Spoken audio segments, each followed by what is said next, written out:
Dear students of class 9th, I am starting your new chapter tissues.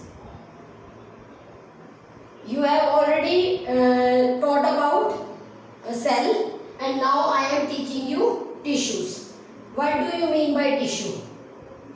A group of cells that are similar in structure that work together to achieve a particular function is said to be a tissue. Cell में आप different type के sales पढ़ चुके हो. Muscular cell, ठीक है, muscle cells क्या होते हैं, नर्व सेल, ठीक है. तो जब तुम्हारे एक जैसे सेल जो है वो इकट्ठे मिलके कोई काम करते हैं, एक पर्टिकुलर फंक्शन को परफॉर्म करते हैं, that is known as tissue. ठीक है.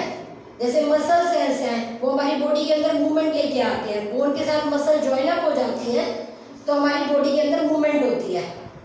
ठीक है. आप लोग अलग अलग अपने बॉडी पार्ट्स खिलाते हो जॉइंट्स पे. ठीक है. तो बोन विद मसल्स जो है that perform a special function. Bone अपने आप में एक टिश्यू है, मसल अपने आप में एक टिश्यू है, and they join together to have a movement in our body. तो टिश्यू क्या होता है? एक ग्रुप ऑफ सेल जो सेम स्ट्रक्चर के बने हुए हैं और एक पर्टिकुलर फंक्शन को परफॉर्म करते हैं, that is known as tissue. जैसे हमारी बॉडी के अंदर ब्लड है, ठीक है, हमारी बॉडी के अंदर जितना भी ट्रांसपोर्टेशन वर्क हो रहा है, ट्रांसपोर्टेशन वर्क जैसे डाइजेस्टिव फूड को लेकर जाना हर सेल तक, ठीक है, हर सेल से एक्सक्रीटा कलेक्ट करना और उसे एक पर्टिकुलर प्लेस पर लेके आना टू एक्सक्रीट आउट. ठीक है. तो ये सारा काम कौन करता है? ब्लड करता है.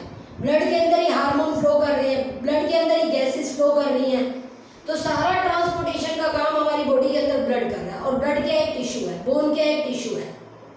ठीक है. तो इस तरह से जब एक ग्रुप ऑफ सेल, हमारी बॉडी के अंदर डिफरेंट शेप के सेल्स हैं, फैट सेल्स भी हैं.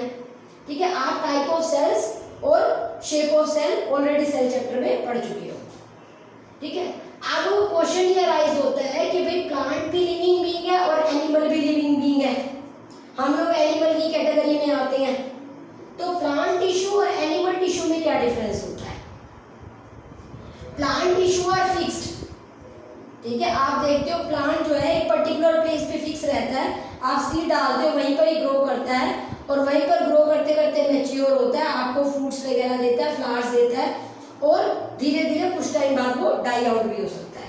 मतलब डिपेंड करता है कि किसी प्लांट की कितनी लाइफ है. अलग अलग प्लांट की अलग अलग लाइफ होती है. ठीक है. अब एनिमल टिश्यू की बात करें तो प्लांट टिश्यू तो एक जगह पे फिक्स है. Some of the animal tissue are able to move. आप देखते हो, आप लोग मूव करते हो, अलग अलग एनिमल्स को मूव करते हुए देखते हो. रैट है, कैट है, डॉग है. तो बहुत सारे टिश्यूज जो होते हैं एनिमल के अंदर मूव करती हैं. तो एनिमल टिश्यू जो होते हैं वो मूवेबल भी होते हैं. ठीक है. मतलब लोकोमोशन कोज करते हैं. लोकोमोशन मतलब एक जगह से दूसरी जगह जाना, for space, for mate for food. ठीक है. खाने की तलाश में जाते हैं एक जगह से दूसरी जगह. ठीक. स्पेस के लिए जाते हैं. जैसे अब हम लोग तो है कि हमारा पर्टिकुलर घर है, हम उसमें रह रहे हैं, लेकिन एनिमल्स तो क्या है, वो तो जो अदर एनिमल्स है दे मूव.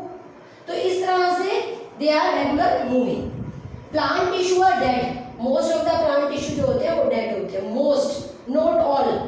कौन से डेड नहीं है वो भी मैं इसी चैप्टर में आगे बताऊंगी. तो most of the plant tissue are dead और most of the animal tissue are living. हमारी बॉडी के अंदर डेड सेल बहुत कम है, लिविंग ऑलमोस्ट सारे हैं. और प्लांट में उल्टा है. प्लांट में most of the cell dead है और बहुत कम ही लिविंग है. अब plant tissue provide strength and rigidity. Plant tissue का मेन काम क्या है? प्लांट को स्ट्रेंथ और रिजिडिटी प्रोवाइड करना. प्लांट जो है वो हमेशा आउटर एनवायरनमेंट के टच में है.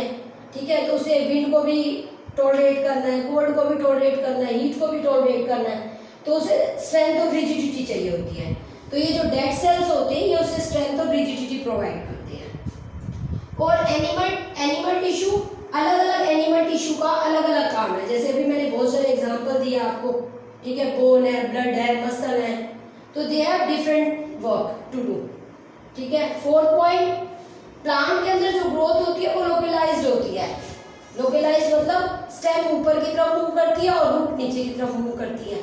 ठीक है, तो उसमें जो है वो ग्रोथ जो होती है वो लिमिटेड रीजन्स पे होती है। कहाँ होती है वो भी अभी आगे चैप्टर में एक्सप्लेन करूंगी।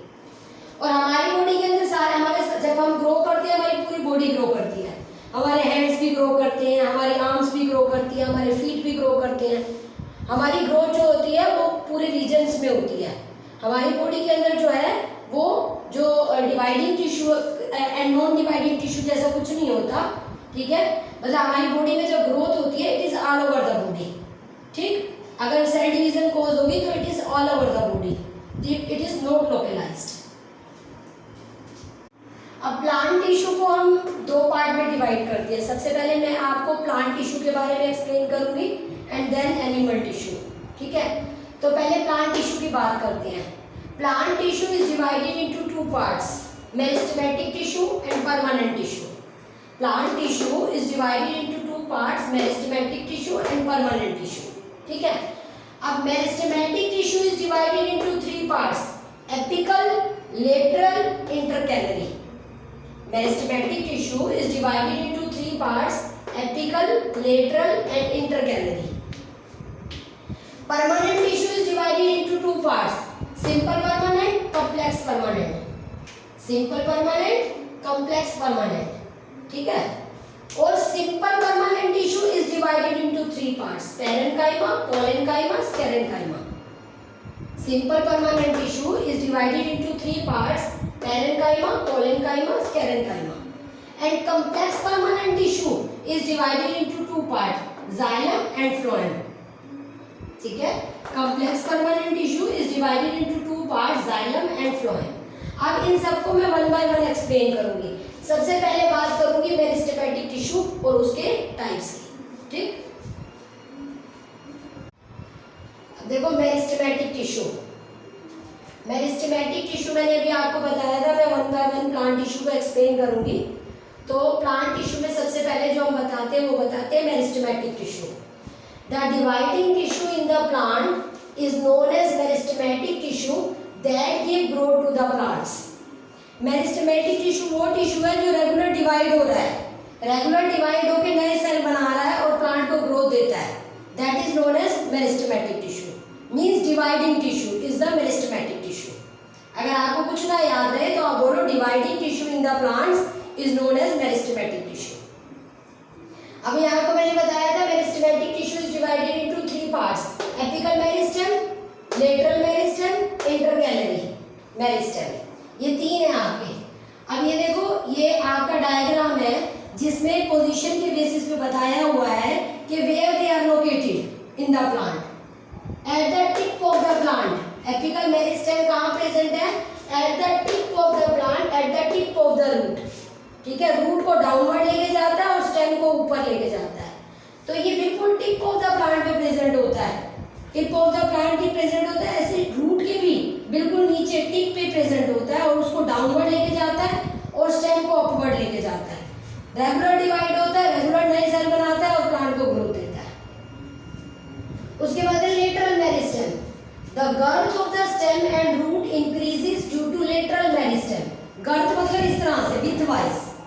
जब हम लेंथ की बात कर रहे हैं तो लेंथ किसकी वजह से बढ़ेगी? एपिकल की वजह से बढ़ेगी, ऊपर भी, नीचे की तरफ भी, ऊपर की तरफ भी, ठीक है। तो ये तो सिर्फ टिप पे प्रेजेंट है। और लेटरल मेरिस्टेम गर्थ को बढ़ाता है, girth of the stem and girth of the root both are increases by lateral meristem, मतलब विथ वाइज इंक्रीज करता है, वो लेंथ वाइज इंक्रीज करता है। Last is intercalary. It is present at the base of the leaves and internodes, ठीक है। ये plant के बेस ऑफ द लीव्स पे प्रेजेंट होता है और इंटरनोड्स, जहां पर ये आपकी नई लीफ निकलती है ना, ठीक है, लीफ निकल रही है, जहां पर आपकी लीफ निकलती है उस जगह के स्टेम के उस पार्ट को हम बोलते हैं, उस पार्ट पे जो टिश्यू प्रेजेंट होता है उसको बोलते हैं इंटरकैलरी टिश्यू, ठीक है। तो ये इंटरकैलरी टिश्यू आपके नोड्स और इंटरनोड्स को बढ़ाता है, इंटरनोड्स एंड नोड्स को, ठीक है। दो लीव्स के बीच के स्पेस को बोलते हैं इंटरनोड्स। और जहां पर आपका एक लीफ जहां पर अटैच है स्टेम के उस पार्ट को बोलते हैं नोड्स। तो ये नोड्स, इंटरनोड्स और बेस ऑफ द लीव्स को ग्रोथ कौन देता है? आपका इंटरकैलरी देता है। तो आज का आपका लेक्चर यहीं तक है। मैंने मेरिस्टेमेटिक टिश्यू बता दिया आपको, आगे का मैं नेक्स्ट लेक्चर में एक्सप्लेन करूँगी। Okay, thank you.